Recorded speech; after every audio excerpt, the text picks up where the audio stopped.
Sir, if I may, taking forward from what you just said about there's no tussle, everyone has their own role. In the last few years, we've seen occasions where there has been an outright antagonism between the executive and judiciary. There have been situations where a lot of things have been done cooperatively. Today also we saw the Chief Justice and the Law Minister speaking about the need for cooperation. But when it comes to issues like appointments, when it comes to issues like Collegium, when it comes to issues, several issues have been there when we've seen a lot of sort of a little bit, public perception is that there is a little bit of antagonism. How have you seen it in your tenure as a judge on the Supreme Court bench, as a senior lawyer, and now that you're going to be the Chief Justice? What is your hope and expectation from what has been going on in the last few years? If your question is directed at so far as what the Collegium recommendations and how those recommendations are taken by the government, then, our experience has been very, very healthy and encouraging. Barring few exceptions where there is bound to be some, some kind of friction, because the various agencies work in that direction. Every agency has a charter of some, duties and sphere of work which is designed for it.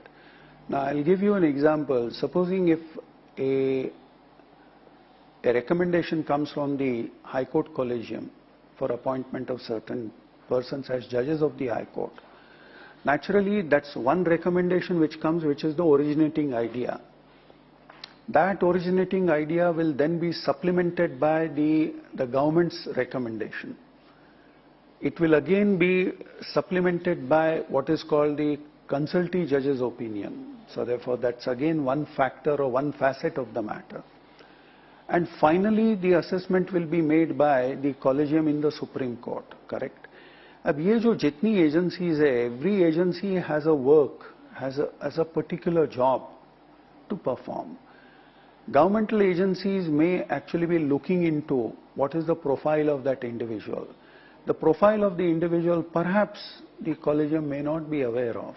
Correct. The Collegium may be aware of his professional performance in court, but whatever happens behind that, the personal or the individual level, perhaps the IB reports may not be sort of so good. So therefore, the governmental input on that front is something which will be seen by the Collegium, and it is final analysis is done by the Collegium, and the names are then finally recommended.